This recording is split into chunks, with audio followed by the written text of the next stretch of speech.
na mananahi. Noong unang panahon, sa maliit na bayan, may nakatirang mananahing nagngangalang Riol.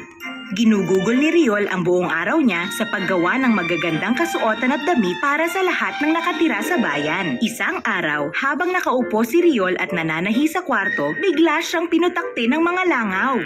Sinubukan niyang bugawin ang mga ito. Ah! Nakakainis tong mga langaw na to! Umalis nga kayo! Layas! Ha! Umalis din sila. Akala ba nila kakayanin nila ako? Ah! Mga langaw na naman! Singtamis siguro ako ng palaman kaya sa akin sila lumalapit. Ano ba? Shoo! Alis nga! Aba, itong langaw yun ah. Napugaw ko sila ng ako lang mag-isa. Akalain mong natakot sila sa akin? Wala na sila. Napakatapang ko talaga. Dapat lang na malaman to ng buong mundo. Kaya naghanap si Riol ng pwede niyang dalhin. Nakahanap siya ng piraso ng keso. Inilagay niya ang keso sa kanyang bulsa at umalis para ikwento sa mundo ang katapangan niya. Sa paglalakbay niya, may nakita siyang ibong na ipit sa isang halamanan. Sa tingin ko pwede kong magamit ang ibong ito. Isasama na lang kita. Inilagay ni Riol ang ibon sa kanyang dalang bag at nagpatuloy siya sa paglalakad. Nakarating siya sa isang burol. Sobrang napagod si Riol sa paglalakad, kaya nagpasya siyang magpahinga. Ha, grabe, napagod ako dun ah. Mukhang maganda at presko sa likod mahiga sa batong ito ah. Hay, napakakumpo. Ah! Ikinagulat ito ni Riol. Hindi pala kasi bato ang nahigaan niya. Nang mapatingin siya sa taas, nalaman niyang humiga pala siya sa paa ng isang higante. Nakatayo na sa harapan niya ang higante. Tinitingnan lang nito si Riol. Naku, hindi. Isang higante. Pala niya ang inigaan ko.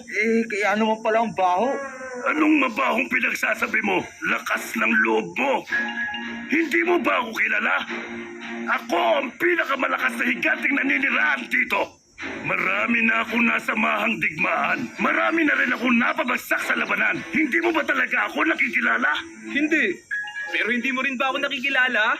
7 na ang napalayas ko dito. Alam mo ba yon? 7? Tama, 7. Nang ako lang. Ano ba yung 7 sinasabi niyang pinalis niya? Mga tao? Mga higante rin kaya? O baka mga langaw lang? Wala naman siguro magmamayabang na nagbugaw lang sila ng langaw. Sige nga. Subukan natin ang tibay mo. Kaya mo bang gawin to? Binuhat ng higante ang isang malaking bato at piniga ito sa kanyang mga kamay. Nadurog ito hanggang sa maging alikabok. Yan lang. Ako kaya kong gawing tubig ang bato. Tignan mo to ha. Kinuha ni Riol ang keso sa kanyang bag at piniga niya ito ng matindi. Nagulat ang higante nang makita niyang natutunaw ang keso. Hindi niya alam na keso ito at naniwala naman siya sa sinabi ni Riol. Magaling ka ha? Pero tingnan natin kung magaling ka sa pagbato. Kumuha ang higante ng malaking bato at hinagis sa ere. Malayo nga ang binagsakan ng batong hinagis ng higante. Ha? Sige nga. Kaya mo ba talunin yon? Sus! Napakadali naman ang hamon mo sa akin. May kinuha muli si Riol sa kanyang bag at inilabas ang ibon. Tinago niya ito sa kanyang mga kamay para sa paghagis niya, hindi malaman ng higante na ibon ito at hindi bato. Sobrang saya ng ibon na malaya na siya at lumipad siyang papalayo sa kalangitan. Paano mo nagawa yun? Bumagsak ang bato ko sa lupa. Pero bakit yung sa'yo? Hindi bumagsak ang bato mo. Kasi mas magaling akong bumato sa'yo. Ibig sabihin, mas mahina ka sa akin at mabaho pa. Hindi nga ako mabaho eh. O sige, dadaling ko ang punong ito pabalik sa kuweba ko. Tulungan mo akong buhatin to. Ano, kaya mo ba? Ha? Oo naman. Pwede mo buhatin ng punong kahoy habang ako naman sa sanga. Ayos ba? Pero mas mabigat ang punong kahoy. Ba't ako magdadala nun? Magiting na higante, nakapwesto ka sa harapan ng katawan ng puno. At ikaw ang dapat ang nasa harapan dahil hindi ko naman alam ang daan patungo sa kuweba mo. Susundan na lang kita sa likuran.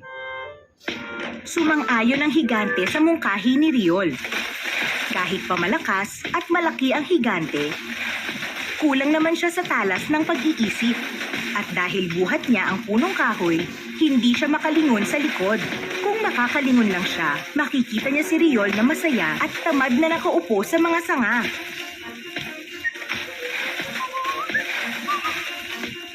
Paano niya nagagawang sumipol pa?